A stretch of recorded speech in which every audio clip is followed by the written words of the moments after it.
Welcome to Kenton Teaches. Enjoy the video.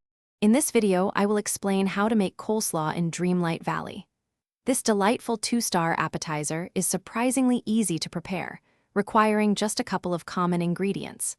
We'll walk through gathering what you need, the simple cooking steps, and how this dish can benefit your character. It's a fantastic way to restore energy or earn some extra star coins, making it a valuable recipe for any adventurer.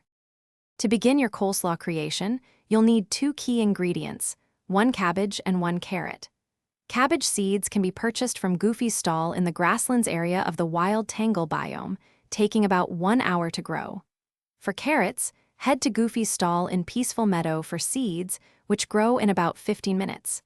Gather these fresh vegetables to ensure your coleslaw is perfect. Once you have your cabbage and carrot, head to any cooking station in Dreamlight Valley. Simply place both the cabbage and the carrot into the cooking pot. Remember, you'll also need 1 piece of coal to ignite the cooking process. With these 3 items combined, your delicious 2-star coleslaw will be ready in just a few moments, transforming into a wonderful appetizer. Your freshly made coleslaw offers excellent benefits. Consuming this 2-star appetizer will restore a generous 387 energy, helping you continue your adventures. If you prefer, you can also sell it for a respectable 389 star coins, making it a good source of income. It's a simple, quick, and valuable recipe to have in your culinary repertoire. Thanks for watching. Please subscribe if this video was helpful.